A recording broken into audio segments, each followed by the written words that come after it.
नमस्कार दोस्तों, स्वागत है आप सभी का एक बार फिर से हमारे इस चैनल धार्मिक ज्ञान पर। मैं अयोध्या नगरी भगवान राम की जन्मभूमि, जहां 500 साल की लंबी प्रतीक्षा के बाद भगवान राम लला का मंदिर बना और में भगवान राम की प्राण प्रतिष्ठा हुई। मैं सदा से ही समापन के लिए प्रेरणा का स्रोत रही हैं, उनके आचार व्यवहार और उनकी जीवन शैली का हिस्सा रहे हो। मैं सदाओं सुभाष प्रसिद्ध नगरी रही हो, परंतु इस बार प्रसिद्धि का कारण कुछ और है। मेरी कहानी बाकी सभी नगरियों से अलग है। कुछ लोग इस चुनाव के बाद पूरी अयोध्या वासियों को गाली देने का प्रयास कर रहे हैं। कुछ कह रहे हैं, अच्छा हुआ भगवान राम वानरों की सेना लेकर गए। यदि अयोध्या की सेना लेकर जाते तो शायद सोने की लंका देखकर रहा और से समझौता कर लेते हैं। कुछ कह रहे हैं, अयोध्या राम की नगरी, राम को लाने वाले की कैसे हो सकती है। कोई कह रहा विश्वासघात अयोध्या की नीति है। वो लोग शायद यह भूल रहे हैं, अयोध्या में और अयोध्यावासियों ने कभी भी अपने सम्मान और अपने वचन से समझौता नहीं किया है। बाबर से युद्ध लड़ने को दिल्ली बेंगलोर मेट्रो सिटी की ऐसी में बैठा व्यक्ति नहीं आया था। वह युद्ध हम में लगे थे, हमारे पूर्वजों ने लड़े थे।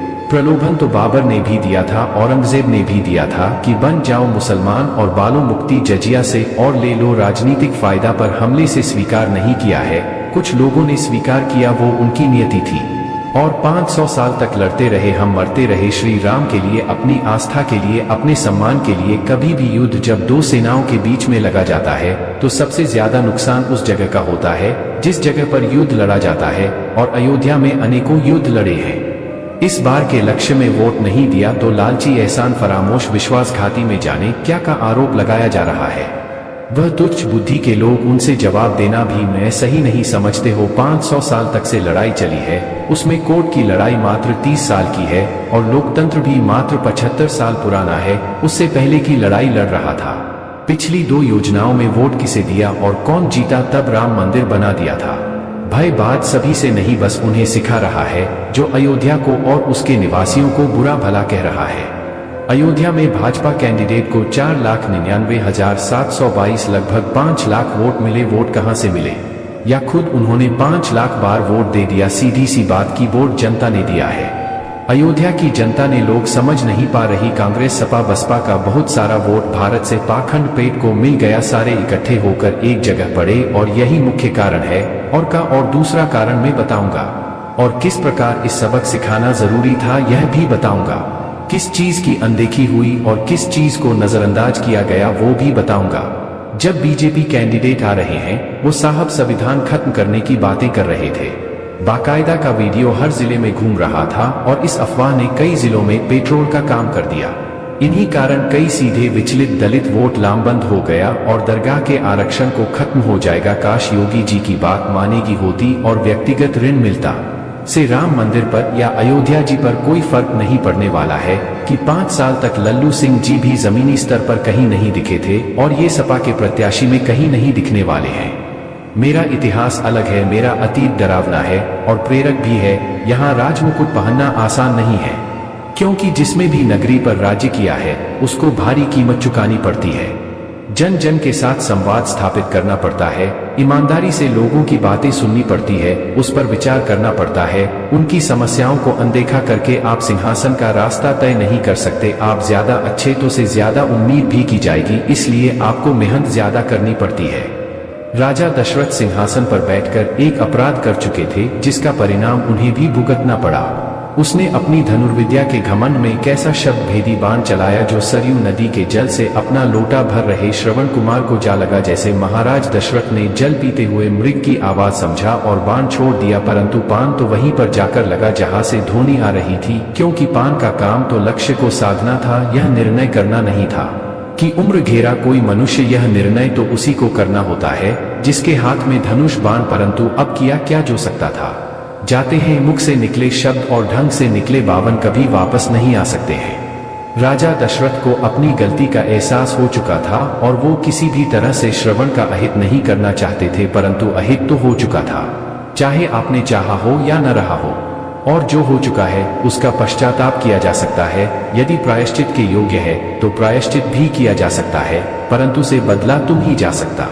श्याम सबक ले सकते हैं, उसे बदल नहीं सकते। इसलिए कहा जाता है, बोलने से पहले तोलना और करने से पहले परिणाम का आकलन अवश्य होना चाहिए।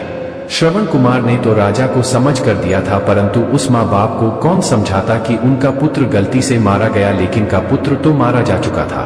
राजा का उसे मारने का कोई उद्देश्य नहीं। श्रवण कुमार को राजा मारना नहीं चाहता था, परंतु मार चुका था। इसलिए माँ बाप ने वही किया जो उन्हें ठीक लगा और श्राप दे दिया, क्योंकि एक भारी अपने लक्ष्य का भली भांति ज्ञान होना चाहिए और अपनी शक्ति का उपयोग नहीं करना चाहिए। राजा ने एक और गलती की थी, उसने अति प्रसन्नता के शरण में अपने प्रिय पत्नी की गई कुत्तों वर मांगने का वचन दिया था, एक ऐसा अधिकार जिसके बदले को कुछ भी मान सकती थी और कभी भी मान सकती थी। और जब उसने मांगा तो पूरी अयोध्या हिल गई थी। इस तरह से राजा को अति प्रसन्नता में भी निर्णय नहीं लेना चाहिए और संदेह होने पर अपने लक्ष्य का संधान और परीक्षण कर लेना चाहिए। और इस तरह से राजा को दो गलतियां उसके विनाश का कारण बनी और एक गलती में दूसरी गलती का परिणाम तय करने का काम किया। राजा दशरथ ने अपने सबसे योग्य पुत्र राम को सिंहासन के उत्तराधिकारी घोषित किया। पूरी अयोध्या नगरी इस निर्णय से अति प्रसन्न थी और अयोध्या नगरी ने इसे त्योहार की तरह मनाया, परंतु जन की बात सुनता कौन है। राजा को सुननी पड़ी अपने प्रिय रानी की और जो ब्रांच को अपने पिता महाराज।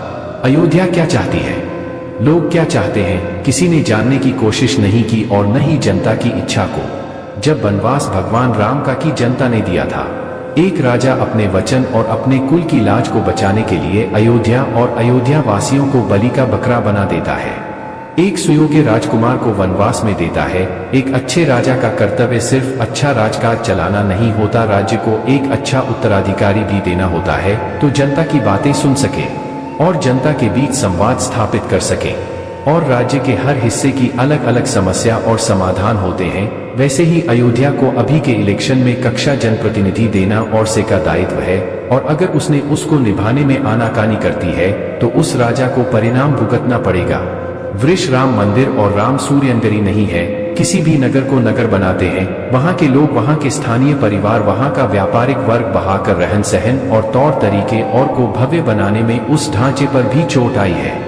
राम पद के मार्ग का चौड़ीकरण इसका सबसे बड़ा उदाहरण है। को छोड़कर में वहाँ के लगभग 15 से दुकानों को हटाया गया और जब वहाँ के व्यापारी परिवार का पालन पोषण करते थे और काम करने वाले कारीगरों का घर जहाँ से चलता था, कई दुकानदार तो 4-5 पीढ़ियों से इसी दुकान के भरोसे अपना जीवन यापन कर रहे थे। दुकानों को हटाने था उनके रोजगार की व्यवस्था कहीं और करनी चाहिए थे, कोई नई मार्केट में दुकान उपलब्ध करवानी चाहिए। वे पर हुआ कुछ यूं कि मुआवजे के नाम पर 1 लाख रुपए दिए गए और साथ में ऐसी भाषा का उपयोग किया गया अधिकारियों द्वारा जो लोगों के मन पर दोहरा प्रहार कर रहे थे। जब लोगों ने अपने नेता जनप्रतिनिधि संपर्क करने की कोशिश की और टिकाऊ समाधान की मांग की तो हमारे माननीय सांसद जी ने कहा, मुझे व्यापारिक वोट लेने चाहिए। व्यापारी का हर छोटे बड़े आदमी से जुड़ा होता है और रोज सैकड़ों लोगों की भीड़ होती है। उसमें सबको अपना हाल सुनाना शुरू किया और लोगों के मन में विद्रोह की भावना जन्म लेने लगे। जो व्यापारी किसी शासक को तुच्छ लगे, उन्होंने अब शासन की नींद लाने का मन बना लिया था। विद्रोह की चिंगारी सुलगने लगती है और सबसे पहले उस जगह को जलाती है जहां सबसे ज्यादा उसका प्रभाव होता है और साथ ही प्रभावित करती आसपास के वातावरण को भी। जाग नहीं पहुंचे, बहुत हुआ उसे पहुंचता है, और यही हुआ अल्टर के आसपास की जगहों पर जो जनप्रतिनिधि अपने आप को अयोध्या का राजा मानने लगे थे। यदि भारत की भांति सेवक बनी रहती तो पद्मासन जाना पड़ता, लेकिन राजा के अपराध अयोध्या में शर्मा नहीं किए जाते। चेहरा जाता स्रोतों चेहरा, चाहे राजा राम अयोध्या मंदिर के ढांचे से जुड़ी हुई एक श्रद्धा भक्ति की डोर से बंधी हुई नगरी ही नहीं है, पर का अभिन्न हिस्सा है। यहाँ के लोग जिन्हें बाबर के आतंक से लेकर औरंगजेब के बिना को छीनकर सामग्री को बचाया है, जब बची रही तो सिर्फ यहाँ बसने वाले लोगों की वजह से। अवधारणा राम राजा तो सुरक्षा पिता और भरत सेवक भी देखा है, इसलिए यहाँ को कदम कदम पर संभल कर चलना पड़ता है। यहाँ राज्य से पहले वनवास भी जाना पड़ सकता है और राज्य मिलने के बाद में सन्यासी जीवन जीना पड़ता है। इसलिए देश के निवासियों, अयोध्या वासी को बुरा भला कहने से पहले जान लें, आपके लिए अयोध्या में होने वाला हर काम अच्छा हो सकता है, लेकिन आपको इसके लिए कोई कीमत नहीं चुकानी पड़े।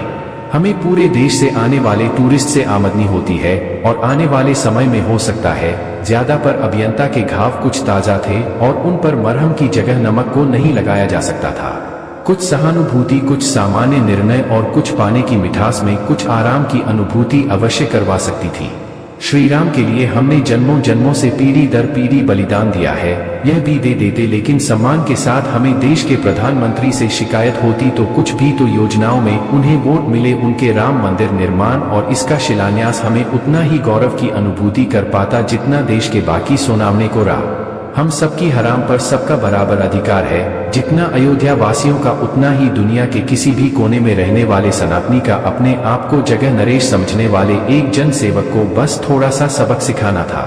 पिछली प्रभु श्री राम की प्रेरणा से ऐसा किया गया ताकि देश का प्रतिनिधित्व करने वाला से समझ सकें कि कुछ जनसेवक सेवा नहीं कर रहे हैं, अपने आप को समझने लगे हैं।